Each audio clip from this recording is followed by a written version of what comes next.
Muy buenas tardes a todos y todas nuestros seguidores y nuestras seguidoras de contraportada.info y también de la radio Air Libre de Bruselas en su emisión Entre Amigos. En el día de hoy vamos a hacer un análisis con visión geopolítica con el abogado y también analista político y geopolítico Wilmer Armando de Pablos.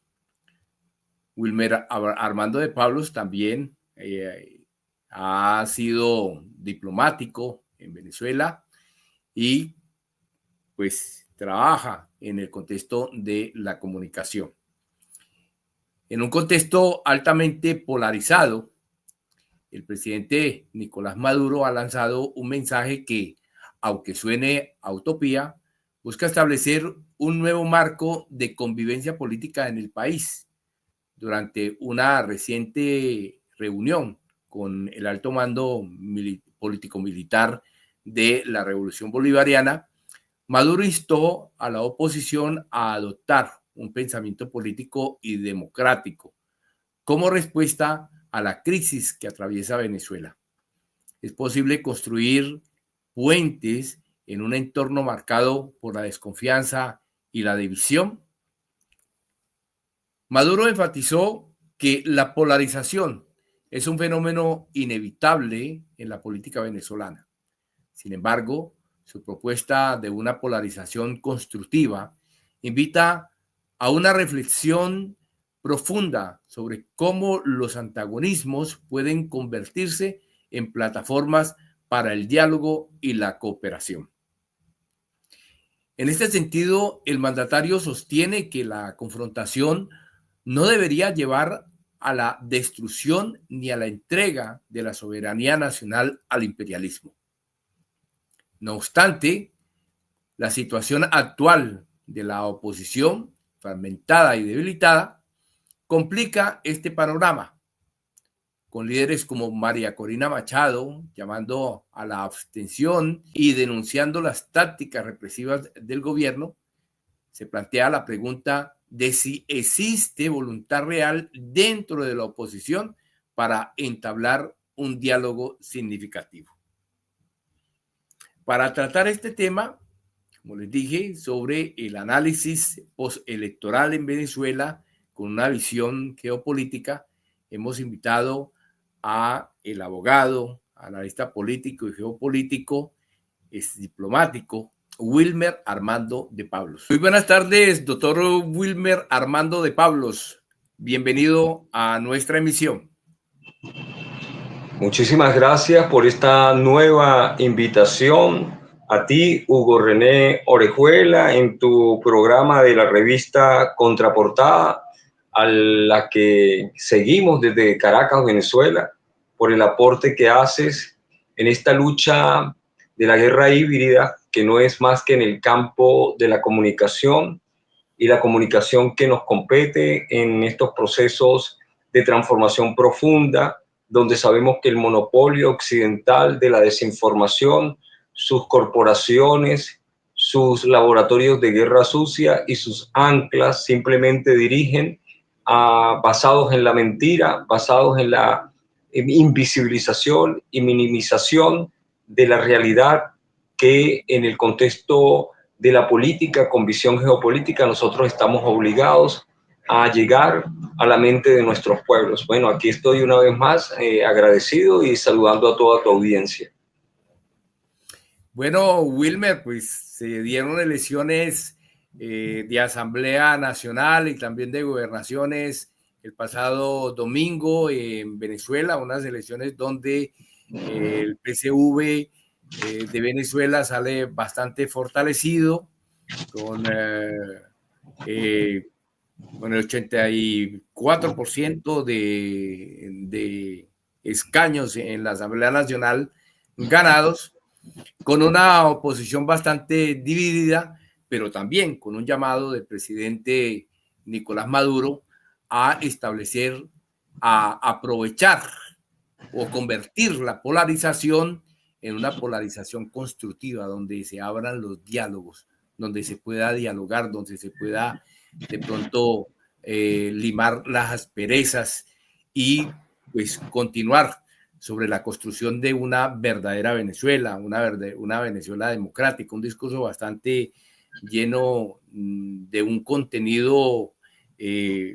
abierto, digo yo. Pero ¿cuál es el significado de esta polarización constructiva en un contexto político venezolano y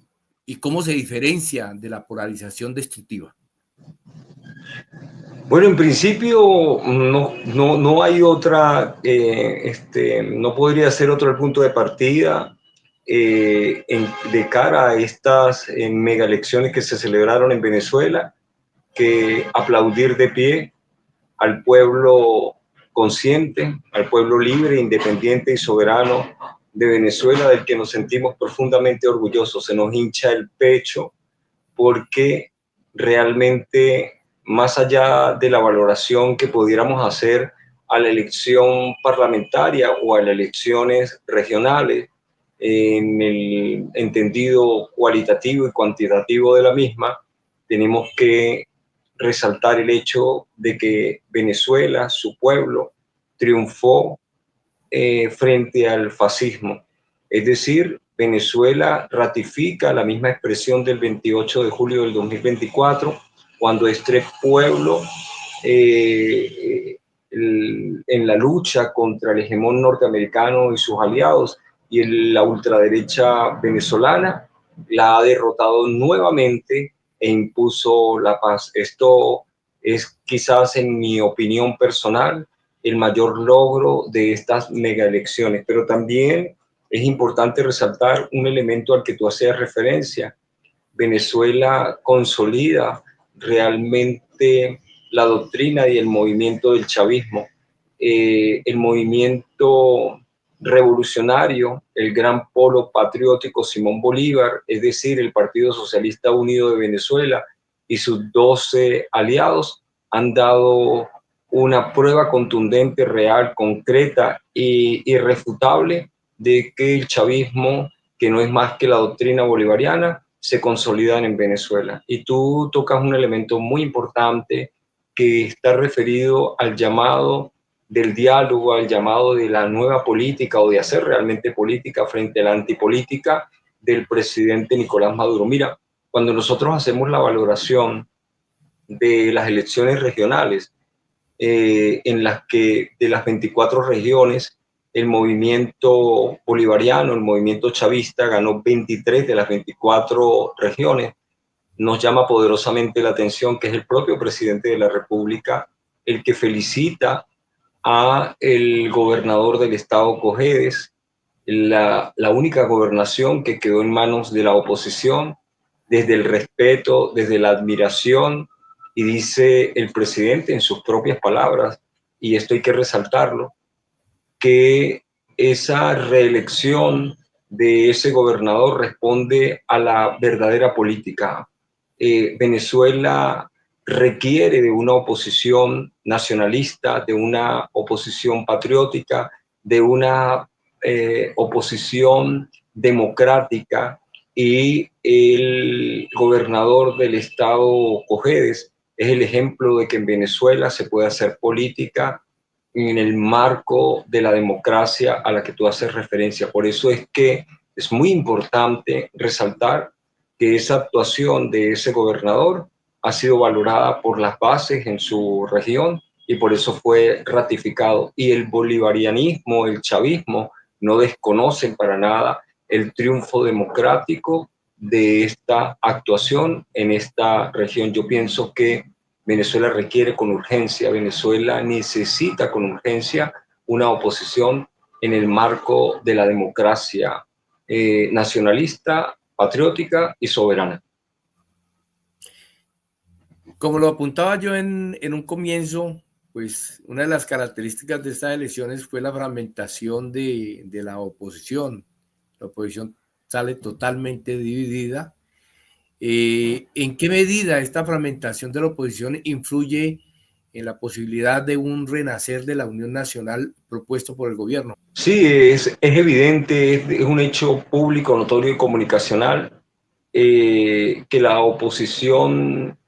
democrática y la oposición antidemocrática, porque hay que distinguir entre una y otra, están totalmente divididas. Por eso es que se ven cuatro corrientes en el marco de este proceso electoral,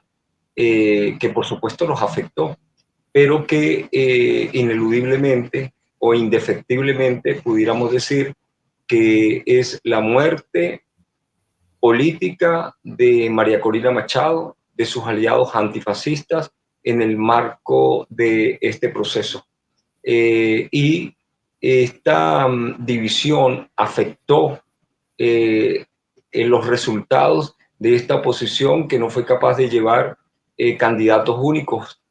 lo que caracterizó al Partido Socialista Unido de Venezuela, que llevó candidatos únicos a cada uno de los cargos que se ofertaron, lo que redundó positivamente en el triunfo de las legislativas, del Parlamento Legislativo, donde de 285 curules obtuvimos 253 curules, el 90%, y el 10% restante. Allí vemos a distintos actores de la oposición democrática y algunos actores de la oposición antidemocrática, como Capriles Radonsky, entre otros, que llamaban a la desestabilización, que llamaron en su oportunidad a desestabilizar el proceso democrático, pero que participaron, como en toda democracia, tienen derecho a participar, y esto, por supuesto, no hay sino que valorar los resultados de las legislativas, donde 29 curules en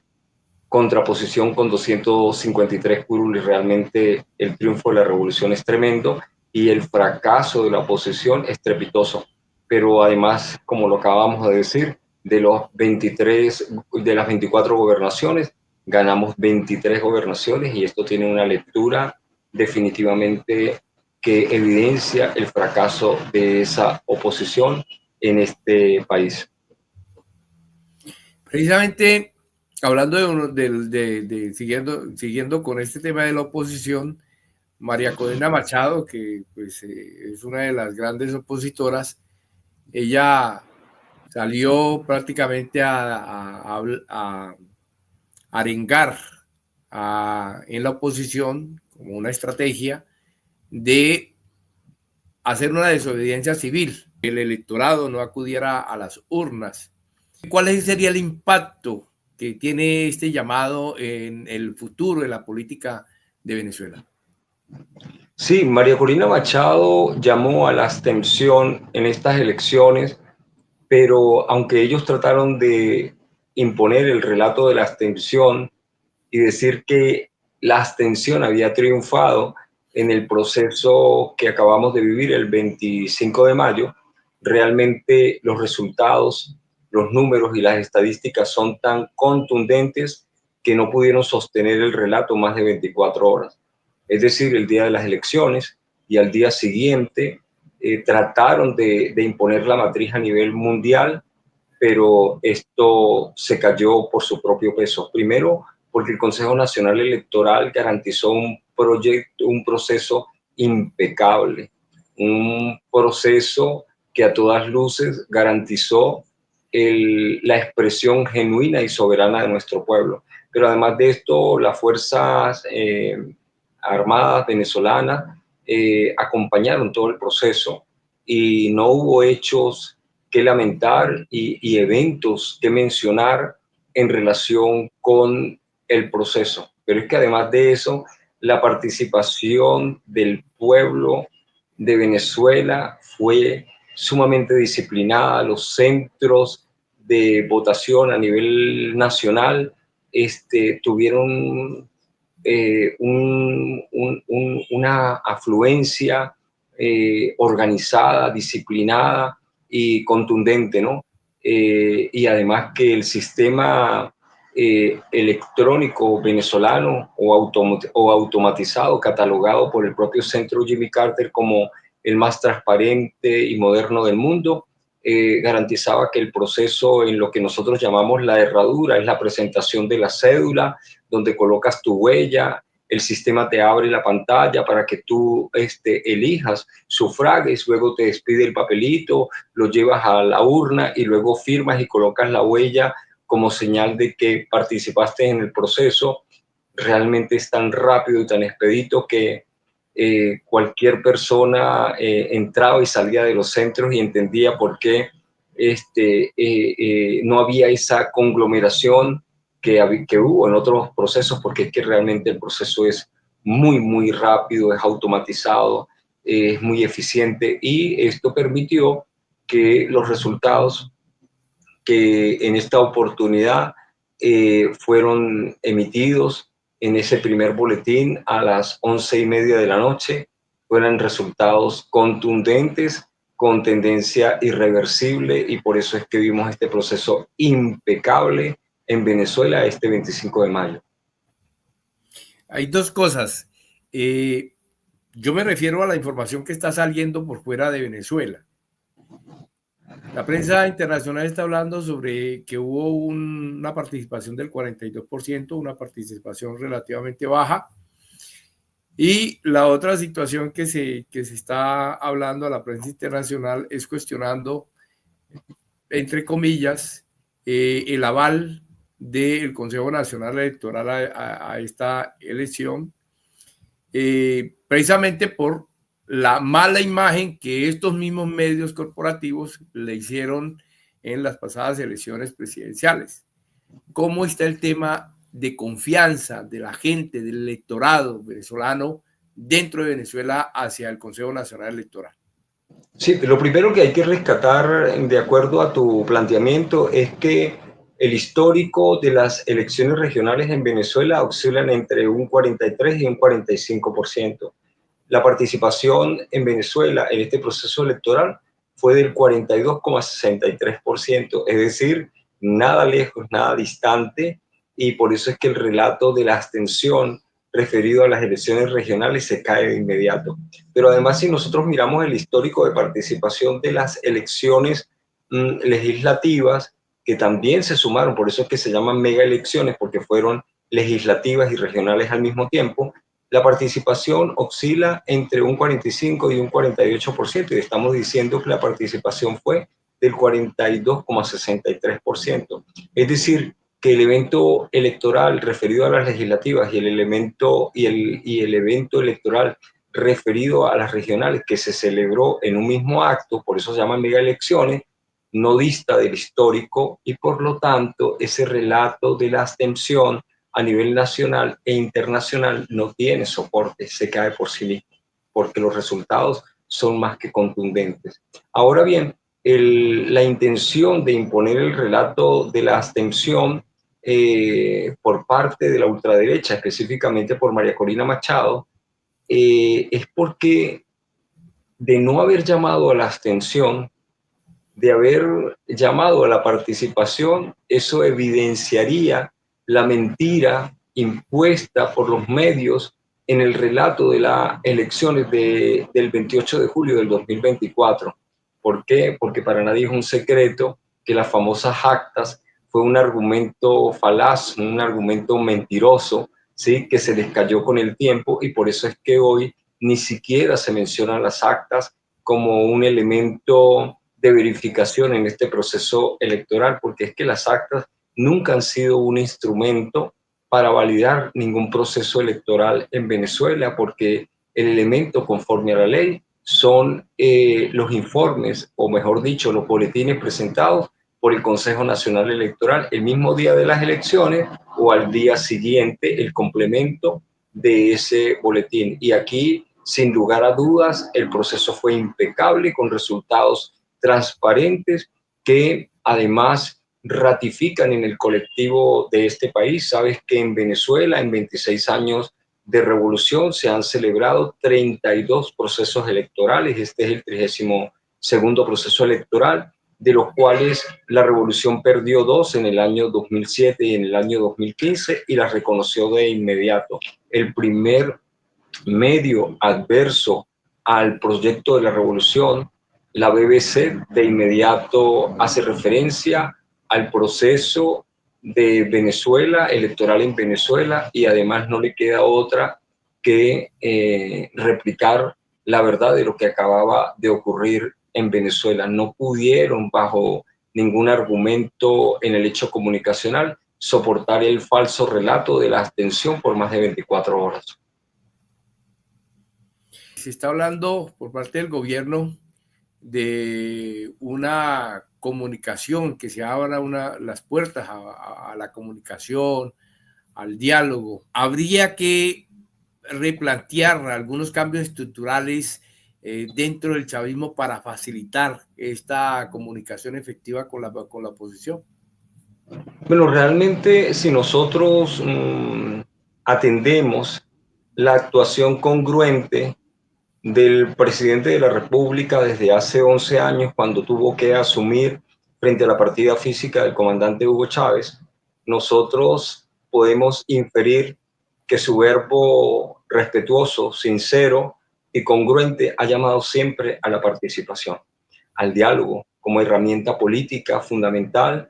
que incluye no solamente a la oposición democrática, inclusive a la antipolítica, a la ultraderecha, al fascismo en nuestro país, y además ha sido el verbo rector en política exterior, que sabe que conforme al artículo 236, numeral cuarto de la Constitución, el presidente de la República es quien lleva las relaciones exteriores de forma exclusiva y excluyente, y él nunca ha dejado de utilizar la institución del diálogo, de la mediación, para llamar, por supuesto, a Estados Unidos, al hegemón norteamericano y a sus aliados, para que en un diálogo sincero en política exterior podamos sentarnos, dirimir los puntos de controversia en el marco del respeto de iguales, en el marco de los principios del derecho público internacional, que nos invitan a cooperar, a complementar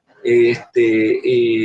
el trabajo que corresponde a Venezuela en el marco del derecho internacional público, de las buenas relaciones internacionales y de la diplomacia bolivariana de paz. O sea, decir que el presidente ha sido congruente en el ámbito nacional, en el ámbito internacional, llamando siempre al diálogo, entendiendo que el diálogo es la herramienta fundamental en el proceso político y democrático que se lleva en Venezuela. Uno de los grandes titulares que me llamó mucho la atención en estos días es: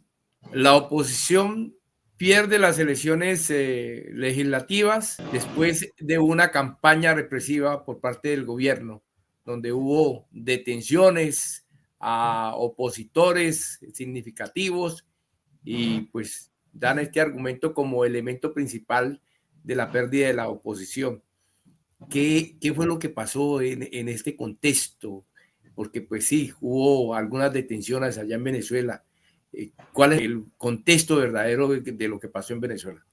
2 días antes de celebrarse el proceso electoral en Venezuela, el ministerio o el ministro de Interior y Justicia, que al mismo tiempo es el secretario general del Partido Socialista Unido de Venezuela, el capitán Diosdado Cabello, informaba al país de haber desarticulado un movimiento terrorista en el país, dirigido y encabezado por uno de los hombres más cercanos a María Corina Machado, un político del estado Zulia llamado Juan Pablo Guanipa, a quien se le consiguieron teléfonos, agendas, y quien dirigía todo un complot para colocar explosivos en hospitales, en, en, en servicios públicos de electricidad, de agua. Era todo un plan terrorista dirigido contra Venezuela, donde se detuvieron alrededor de 60 personas, 20 de ellas extranjeros. Entre esos se encontraban actores del cartel albanés, algún serbio, gente de la Europa balcánica, que operan en Ecuador, y por supuesto de allí se infiere la participación de Juan Pablo Guanipa, por supuesto todo esto orquestado con María Corina Machado, con Álvaro Uribe, con el narcotráfico colombiano y ecuatoriano que hoy dirigen y manejan los destinos del Ecuador, lamentablemente. Entonces, el ministro de Interior informa de estas detenciones y, por supuesto, la canalla mediática, es decir, el monopolio occidental de la desinformación, sus corporaciones de la desinformación, sus laboratorios de guerra sucia, sus anclas, ¿sí? De inmediato se activaron al día siguiente para victimizar, para invisibilizar lo que hacen con mucha facilidad para hacer referencia a que Juan Pablo Guanipa era un político perseguido en Venezuela, un hombre muy cercano a María Corina, pero por supuesto sin mostrar la verdad de lo que en una rueda de prensa mostró el propio ministro de Interior y Justicia, Diosdado Cabello, mostró pruebas contundentes, teléfonos que además tienen videos, chat, que comprometen a muchísima gente y al día de hoy más de 70 actuaciones de inteligencia han permitido la captura de un número importante de venezolanos y de extranjeros que venían a sabotear las elecciones y cuyos objetivos terroristas tenían centros de salud, el sistema eléctrico de Venezuela, el sistema de comunicación de Venezuela, petróleos de Venezuela, los centros de gas, etcétera, etcétera, porque hay que entender que María Corina Machado, como todos lo sabemos, es una fascista, y no porque lo digamos desde el elemento subjetivo, para nadie es un secreto que Vente Venezuela, que es un movimiento, no un partido, es un movimiento que ella dirige, firmó un acuerdo de seguridad nada más y nada menos que con el partido del peor genocida que ha conocido la historia, que superó al propio Hitler, nada más y nada menos que Netanyahu, del que ella se siente muy orgullosa de cooperar, porque estamos hablando no solamente de la CIA, estamos hablando del sionismo, estamos hablando del MI5, del MI6, estamos hablando del NSI, del Centro Nacional de Inteligencia de España, que se han articulado todos para poder, por supuesto, desestabilizar a Venezuela antes del proceso electoral. Y por eso es que el ministro de Interior y Justicia el día de ayer sigue mostrando las pruebas contundentes, irrefutables de esta actuación que está dirigida a identificar plenamente la célula terrorista que habían montado de cara a sabotear las elecciones, las mega elecciones en Venezuela. Por supuesto, todo esto fracasó, seguimos en paz, este país se encuentra en paz, trabajando fuertemente en todas las áreas y todo, por supuesto, se le informa al país, se le informa a los medios y el presidente de la República siempre se mantiene en perfecta sintonía con nuestro pueblo, mostrándole todos los detalles de todos estos, de todas estas detenciones, de todos estos arrestos, de todos estos procesos de inteligencia que han permitido desarticular la intención terrorista que tenían contra nuestro país y nuestro pueblo. Hay un contexto prácticamente de desaprobación, de legitimación de todos los procesos electorales en Venezuela que se están dando últimamente. Esto lo está haciendo un grupo de países y pues está pues llegando a muchos más aliados. ¿De qué manera este contexto internacional afecta las dinámicas de polarización y de diálogo en Venezuela? Primero que nada hay que analizar con mucha responsabilidad y sobre todo con mucha sindéresis, con mucha objetividad, cuáles son esos pronunciamientos adversos al proceso electoral independiente, libre y soberano que se acaba de vivir en Venezuela de forma impecable. Y podemos, por ejemplo, llamó nuestro extraordinario canciller Iván Gil el Estado 51, la colonia del extinto imperio del Reino Unido, pronunciarse sobre un evento electoral en Venezuela no es más que la violación del artículo 5 de la Carta de las Naciones Unidas, porque nuestras elecciones son un acto libre, independiente y soberano del que nada tienen que pronunciarse. Pero si miramos también el pronunciamiento de la ministra de Relaciones Exteriores del Reino Unido, vinculada, por supuesto, a la ExxonMobil, a la intención que tienen de seguir robando nuestras riquezas de la zona en reclamación, de la Guayana Esequiba. Todo esto está vinculado al interés que tienen por nuestras energías, es decir, por nuestro petróleo, por nuestro gas, por nuestro oro, y la descalificación, además de un país que vive la peor de las crisis en este momento, porque para nadie es un secreto que el Reino Unido, de verdad, este Estado que hoy además alimenta y asusa una guerra en Europa junto a Francia y junto a Alemania,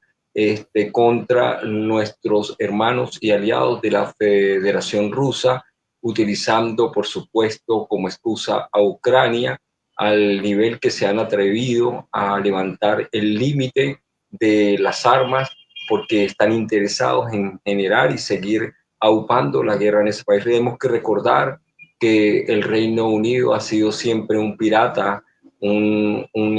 ladrón de las riquezas en todo el mundo, que les permitió construirse el estado de bienestar, pero que hoy evidentemente se encuentran en el peor de los declives. Si miramos otra de las declaraciones, conseguimos la declaración de la secretaria general de El CARICOM, quien no representa la vocería de los 15 países que la integran, sino que es ella en su actuación personal como empleada de la ExxonMobil. Sabemos que la ExxonMobil en el año 2015, a través de un informe, identificó las grandes riquezas que existen en la zona en reclamación, en la fachada atlántica que le pertenece a Venezuela, y desde entonces empezaron un proceso unilateral de explotación que por supuesto no lo tienen más adelante que indemnizar. Nos referimos al petróleo, al gas y al oro que de allí están extrayendo sin el consentimiento, por supuesto, de Venezuela. Ella en su condición de empleada de la nómina de la ExxonMobil y abusando de su condición de secretaria del CARICOM, se pronunció, pero al respecto nuestra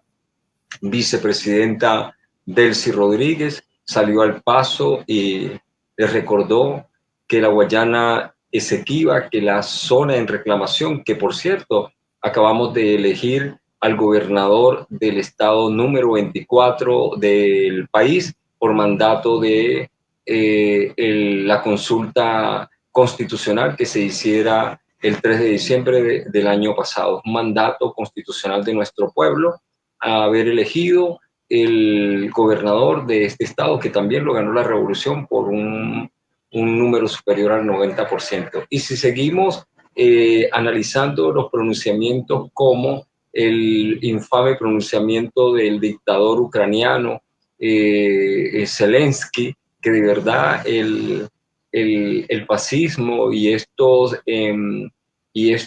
enfermos que hoy dirigen varios destinos del mundo no tienen vergüenza, no se sonrojan frente a el cinismo de atreverse a pronunciar sobre el sagrado acto electoral que hemos vivido en Venezuela, donde un pueblo ratifica nuevamente que el destino es la paz,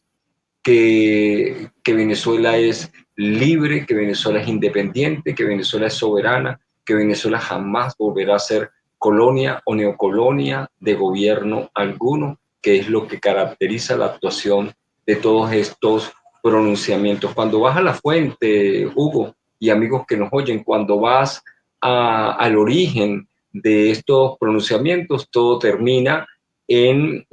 concluyendo que todos son empleados del Estado profundo, es decir, de las corporaciones de la energía que ven a Venezuela como un objetivo estratégico. Para nadie es un secreto que Venezuela tiene las mayores reservas de petróleo del mundo, que tiene la cuarta reserva de gas del mundo, pero que además tenemos la primera reserva de oro del mundo en este continente, lo que nos sirve para apalancar la moneda venezolana en el futuro, en los próximos pasos que tenemos que dar en el marco de la revolución económica, porque vemos la caída del dólar, es una realidad, ya más de 60 países se han desprendido del manejo del dólar, pero más de 40 países están articulando los nuevos sistemas financieros para dejar atrás el SWIFT, es decir, que las dos armas de guerra, el dólar y el SWIFT, pasarán a la historia, y Venezuela está dando los pasos contundentes para, en el marco del nuevo sur global, en el marco del paso de la revolución en lo económico, Venezuela pueda entrar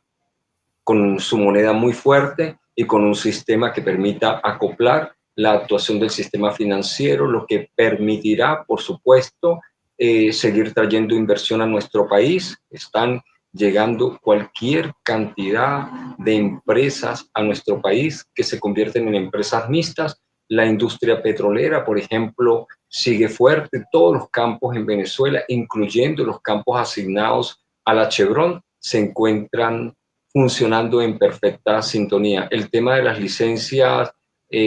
a las que hace referencia el imperio norteamericano y sus aliados, pensando que van a afectar la economía de nuestro país, están vinculadas a la relación entre Estados Unidos y esas empresas, y nuestra economía ni nuestra actuación petrolera dependen de esas licencias, porque Venezuela, que es un Estado soberano, no se permite bajo ningún concepto que un gobierno extranjero le emita licencias para poder actuar y explotar lo que nos es propio de nuestros recursos.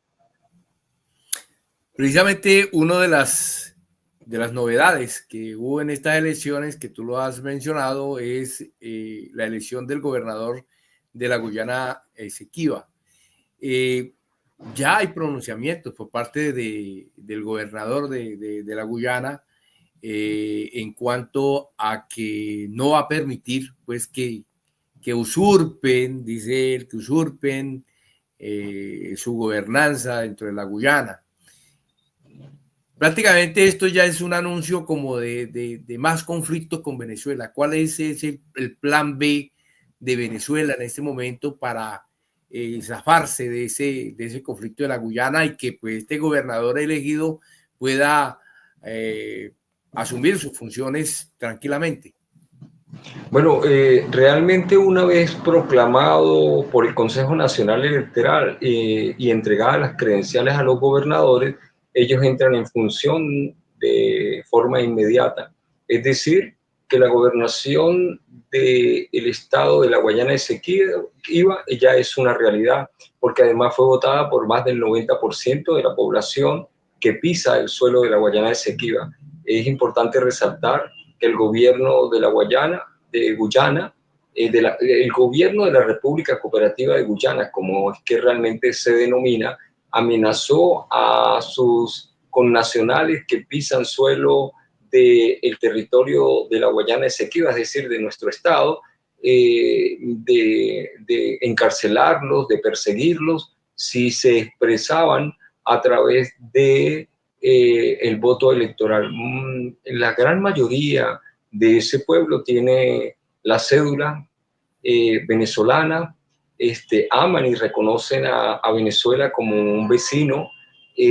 actúan y hacen vida dentro de nuestra región, y por supuesto ellos están llamados a ser partícipes de su condición de ciudadanos, de vivienda, de salud, de educación, de pensiones, de recreación, es decir, de todos los derechos del estado de bienestar del que goza cualquier venezolano. Así que esa es una realidad irrefutable. Es como cuando en el caso del lado colombiano, que tú, por supuesto, Hugo, lo conoces con detalle, los colombianos que hacen vida en nuestra frontera venezolana, que tienen la doble nacionalidad, porque además nuestra constitución permite la doble nacionalidad, son tratados como venezolanos, como ciudadanos, con todos los beneficios que establece la ley. Esta ya es una realidad en el territorio, en el hecho, y el gobernador, el nuevo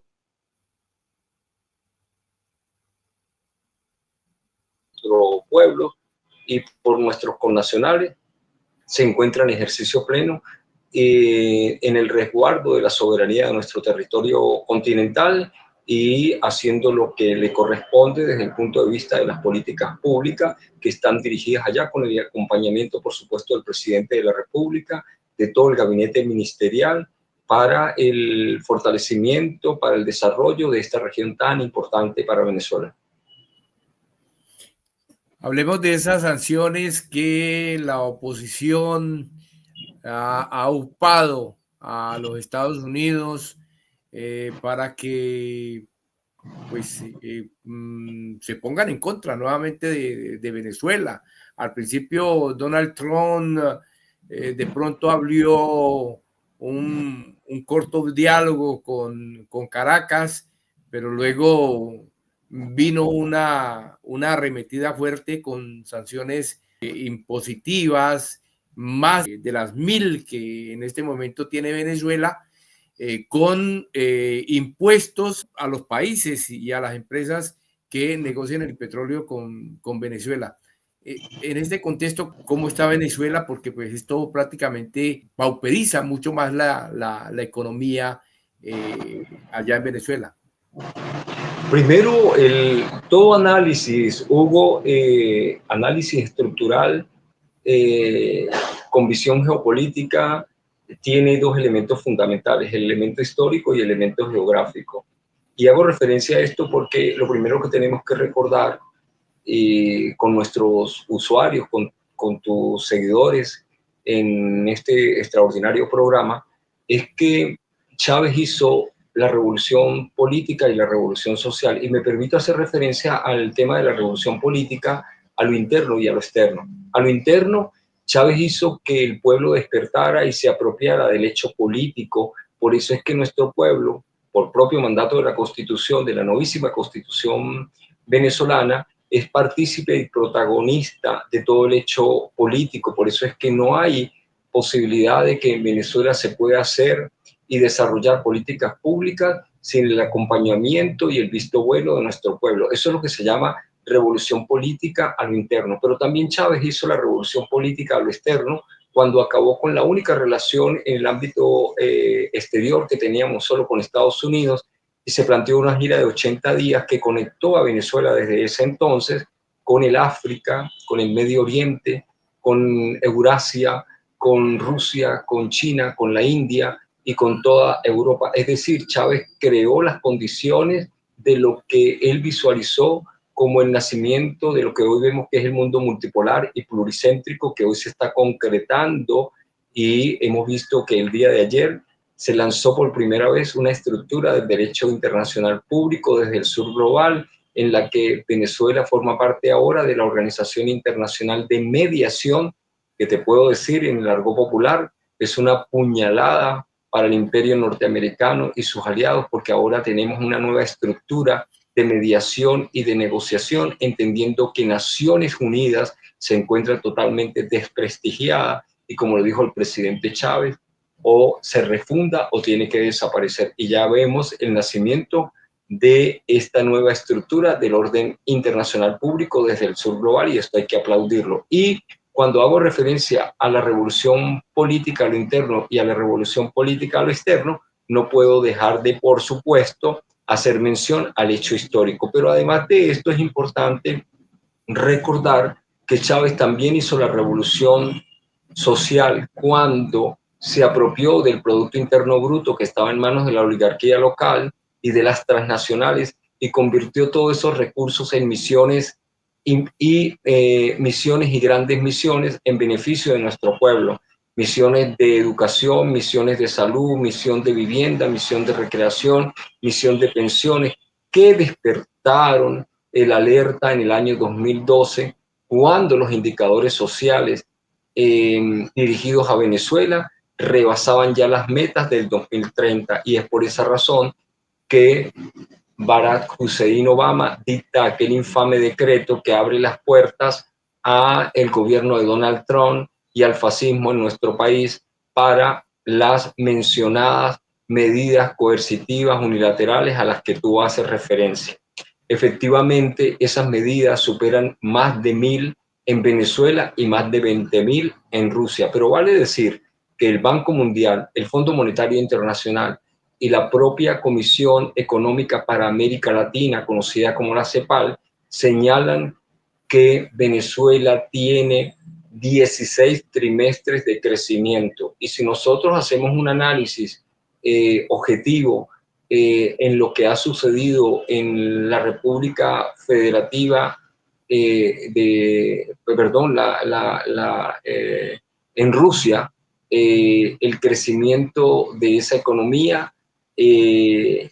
al igual que Venezuela, es inédito, es único, pese a las ya fallidas medidas coercitivas unilaterales. Nosotros estamos en presencia de la etapa más importante después de este segundo extraordinario proceso electoral. El primero fue el 28 de julio, el segundo se acaba de ratificar el 25 de mayo, donde el pueblo le da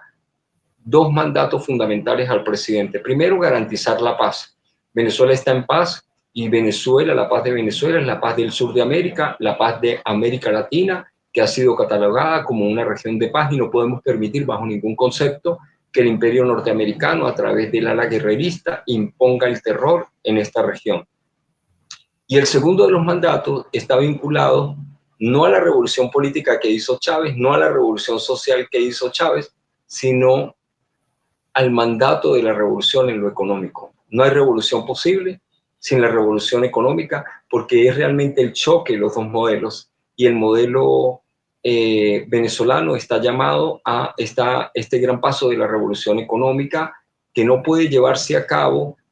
sin el acompañamiento de nuestros aliados internacionales, y por eso es tan importante la membresía plena de Venezuela en los BRICS, que esperamos que pronto se materialice ya en este nuevo contexto, cuando Brasil debe tener muy claro, después del 9 de mayo, que Venezuela, por la posición y además por el manejo de la semiótica que se hizo en todos los espacios donde estuvo el presidente Nicolás Maduro, donde Vladimir Putin y Xi Jinping le dejaron claro a Lula que Venezuela es un aliado estratégico, que Venezuela no puede ser sacada de la ecuación energética por las razones que ya todos conocemos, las grandes reservas que tenemos de petróleo, de gas y de oro. El presidente de la República, basta ver lo que está sucediendo en Venezuela, no solamente con el crecimiento continuo, sino con el trabajo que se está haciendo desde el Ministerio de Industria con el ministro Alessad, el Ministerio de Comercio Exterior con nuestra ministra Coromoto Godoy, la extraordinaria gira que acaba de hacer la vicepresidenta acompañada de la ministra de Comercio Exterior y de la presidenta de la marca País por Asia, incluyendo Beijing y Shanghai, pero además por el Medio Oriente. ¿Por qué? Porque estamos en este momento en el paso de la revolución en lo económico, que además tiene que ser acompañada de la revolución administrativa, porque tenemos que acabar con ese Estado burgués que fue montado, que fue creado, que existe actualmente, que es ineficiente, ineficaz, pero además corrupto, y por eso es que el presidente ha entendido que el paso y la reforma constitucional tienen que terminar de consolidar lo que Chávez nos dejó muy claro: comuna o nada. El Estado comunal debe acompañar el proceso de la revolución económica, y esto, sin lugar a duda, es el hecho más importante que hoy se vive en Venezuela después de estas dos elecciones extraordinarias en las que el pueblo nuestro, un pueblo con visión histórica, con visión geográfica, pero sobre todo con visión geopolítica, entienden el rol de Venezuela en el marco de la ecuación energética que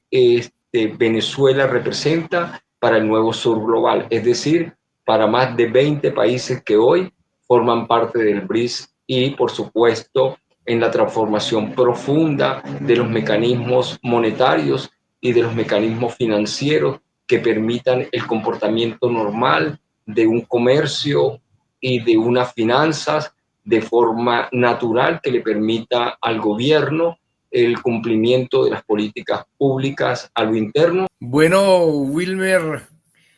pues te agradezco altamente volver a encontrarnos por aquí, por este medio. Hacía ya algunos meses o algún tiempo que habíamos perdido la comunicación, pero pues me alegra mucho volver a tener este canal comunicativo y sobre todo tenerte en mis emisiones a ti para hablar sobre Venezuela y también sobre el tema geopolítico. ¿Algún mensaje que quisieras agregar a esta entrevista?